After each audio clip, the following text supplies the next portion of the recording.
Alors oui, vous allez me dire que cette critique, avec donc cette série, sort de nulle part. Il est vrai. Mais c'est vrai que du coup cette série donc de Has-Been Hotel m'a été donc conseillée par un ami et en cette introduction donc de vidéo je voulais le remercier parce que cette série, pour moi et je le dis, c'est une masterclass. Mais genre vraiment. C'est pour ça que je voulais vraiment remercier cette personne donc, qui m'a fait découvrir cette série parce que j'ai vraiment trop apprécié en fait ce qui se passe. Pour moi c'est une excellente série d'animation. J'ai vraiment beaucoup apprécié. Donc merci encore une fois. De toute manière, je pense que tu regarderas donc cette critique. Donc merci beaucoup à toi. Mais donc oui, Has-Been Hotel, c'est très cool. C'est vraiment génial. Il y a un univers en fait à découvrir qui est vraiment très très cool, très très stylé. Et oui, c'est vrai que du coup que cette série, moi je l'ai trouvée très drôle. Il y a vraiment beaucoup de moments où j'ai ri. Je trouve ça également donc bien sûr trash et violent. Mais il faudra quand même rappeler des choses, c'est que certes c'est trash et violent, mais ça dénonce quand même pas mal de choses, d'actualité ou non, mais je trouve que c'est hyper intéressant la manière dont c'est fait. Et donc bien sûr, on va revenir donc point par point, et on va commencer donc par bien évidemment le personnage principal, Charlie, donc qui est la fille donc de Lucifer, donc rien que ça c'est déjà assez stylé. Et ce personnage en fait ils ont réussi dès le début à te la rendre très attachante. Puisqu'en fait, donc dans le monde de l'enfer, où il peut y avoir juste en fait des personnes entre guillemets malveillantes, donc pour rester poli, elle, en fait, elle est très gentille. Voilà, elle veut possiblement donc se faire des amis. Elle veut sauver pas mal de personnes. Et c'est vrai que ça peut faire penser en fait au monde d'aujourd'hui. Et c'est vrai que les personnes gentilles sont un petit peu donc comme Charlie. Elles sont rares. C'est quand même assez donc compliqué dans un monde donc qui va se moquer de toi. Donc je trouve qu'en vrai le personnage il est hyper intéressant, hyper attachant. Et en réalité t'as totalement envie de la soutenir donc, dans son projet donc, de Happy Hotel, qui sera renommé par Has-Been Hotel.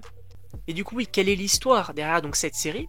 En fait on a donc l'enfer et le paradis.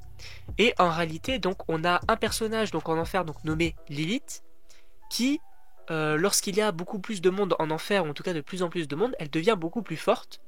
Et donc le paradis qui a peur de cette puissance va donc descendre une fois par an en enfer donc pour tuer du monde et ainsi donc réduire la puissance de Lilith. Et c'est vrai que c'est hyper intéressant. Donc du coup cet hôtel has-been entre guillemets, en fait donc le projet c'est de réhabiliter un petit peu les âmes, du coup de les faire devenir possiblement donc bienveillantes comme du coup Charlie, et donc qu'elles puissent possiblement monter au paradis.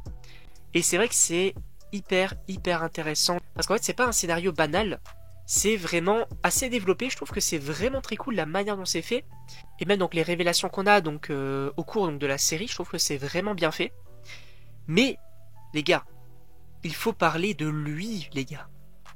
Mais alors lui les gars, Alastor, le GOAT de la série, c'est mon personnage préféré. Il est tout simplement incroyable. Incroyable. En fait, c'est ce personnage, tu sais en fait qu'il est méchant. Tu sais qu'il est malveillant, tu sais qu'il y a anguille sous roche, comme on dit. Mais tu l'aimes quand même. Ils ont réussi en fait à te rendre un personnage que tu sais que c'est un antagoniste. Tu sais très bien qu'à un moment donné, donc il peut déraper, il peut tuer tout le monde parce que oui, il est ultra puissant et ultra malveillant. C'est vraiment limite le diable en personne. Mais tu l'aimes quand même.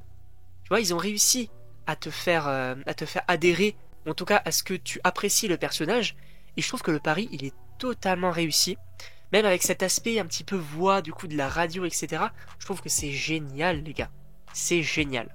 Et j'aimerais également donc revenir sur une de ses citations, puisque oui, il a dit donc à un moment donné une phrase qui m'a marqué et qui est hyper intéressante. Je cite: Il ne faut pas se fier à un sourire, car on ne sait jamais ce qui peut se cacher derrière.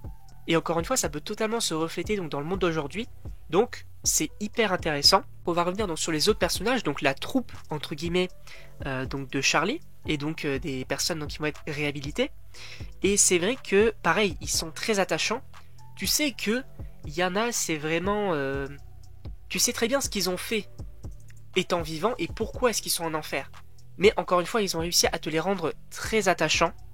Et encore une fois, ça dénonce beaucoup de choses. Par exemple, on a donc le personnage d'Angel qui est vraiment hilarant pour moi. Il est vraiment très très cool ce personnage.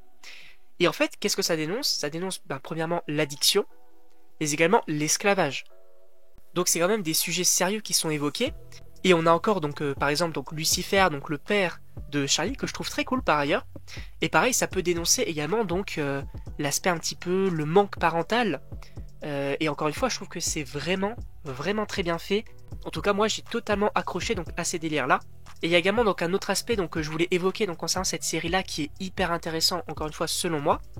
C'est qu'en fait, il n'y a personne dans ce monde qui n'est totalement blanc ou totalement noir.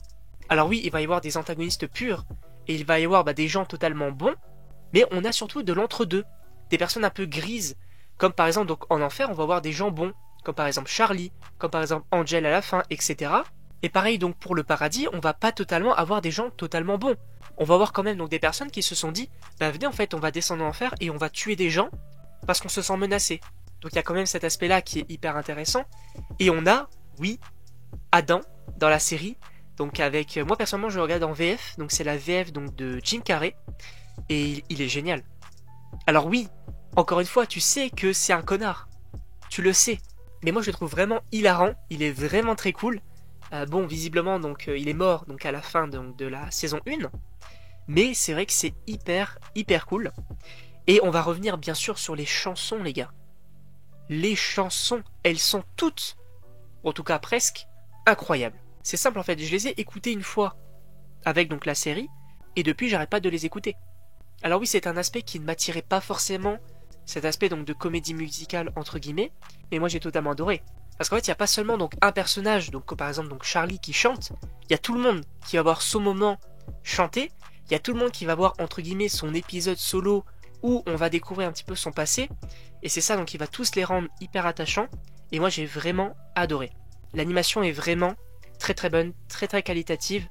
Il y a vraiment des aspects hyper intéressants, même avec donc le personnage de Alastor, notamment donc lorsqu'il va péter un câble, on va beaucoup jouer sur un petit peu donc les bugs visuels, les bugs sonores, etc.